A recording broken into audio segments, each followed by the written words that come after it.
Semua berawal di 2016. Seperti remaja pada umumnya, saya adalah konsumen konten digital. Sampai pada suatu poin pada saat itu di mana saya berpikir, menjadi seorang kreator sepertinya menarik dan tidak terlalu sulit. Perlu diketahui bahwa pada saat itu saya masih sama sekali buta tentang proses pembuatan video. Jadi langkah pertama yang saya ambil adalah saya kerahkan seluruh waktu dan tenaga untuk mempelajari semua yang berkaitan dengan video production, pengembangan ide, penulisan skrip, pengambilan gambar, editing. Tidak satu detik pun tersia-siakan. Setiap hari secara maksimal ketika saya tidak sedang tidur, saya belajar karena saya benar. Kayaknya dulu nggak seintensif itu deh. Intinya, saya belajar. Kita percepat beberapa bulan ke depan. Saya merasa sudah belajar banyak.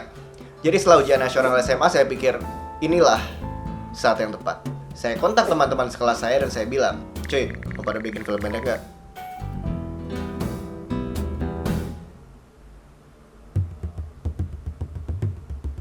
Jadi saya mulai produksi konten pertama saya bersama teman-teman saya dan saya pikir inilah saatnya untuk saya menunjukkan apa yang saya pelajari selama beberapa bulan terakhir. Ini akan jadi karya terbaik yang pernah dibuat oleh anak muda di Indonesia.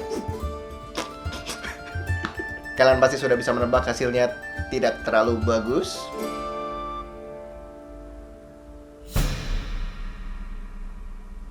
Tapi pada saat itu sebagai seorang remaja yang ingin merasa hebat, tentu saja muncul berbagai macam alasan. Mulai dari krunya tidak suportif, gearnya jelek, tidak ada yang ngerti ceritanya, nggak ada yang bantu persiapan. Semua jenis alasan untuk menunjukkan pada diri saya sendiri bahwa itu bukan salah saya kok.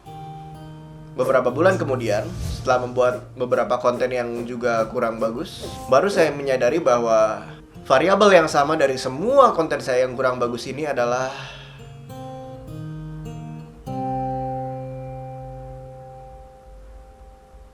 saya. Saya yang memang belum bisa membuat konten yang bagus.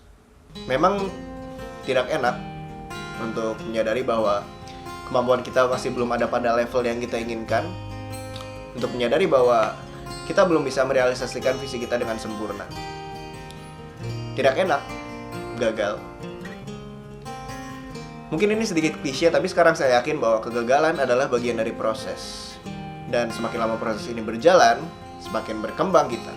Ada satu quotes yang mengatakan bahwa kegagalan itu tidak fatal.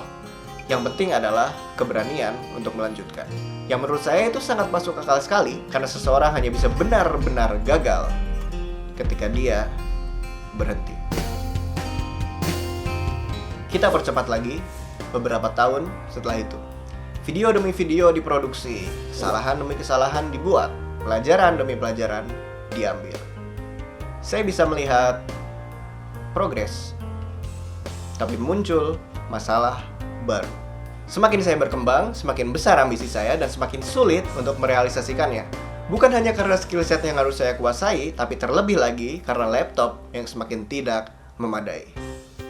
Prosesor yang sudah tua dan semakin lambat, GPU yang tidak memungkinkan pembuatan efek dan simulasi yang kompleks, layar yang kecil dan sangat tidak akurat, RAM yang hampir selalu penuh, waktu booting yang sangat luar biasa lama, dan lain sebagainya. Sepertinya akan sangat membantu jika laptop ini di-upgrade menjadi laptop yang memiliki prosesor Intel Core i7 generasi 9 9750H, GPU GeForce RTX 2070, layar IPS 15,6 inch Full HD Pantone Validated, RAM 32GB, 512GB SSD, dan banyak spesifikasi unggul lainnya. Itu akan sangat membantu saya dalam pembuatan konten yang lebih berkualitas dalam waktu yang lebih singkat. Tapi sekalipun itu belum terjadi, tidak ada alasan untuk berhenti berkarya. Memang melegakan ketika saya bisa menoleh ke belakang dan melihat seberapa jauh saya sudah berkembang. Tapi yang lebih penting dan lebih menarik untuk saya adalah untuk memandang ke depan, melihat seberapa banyak saya masih harus belajar.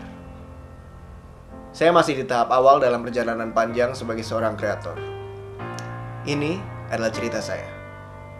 Bagaimana dengan Anda?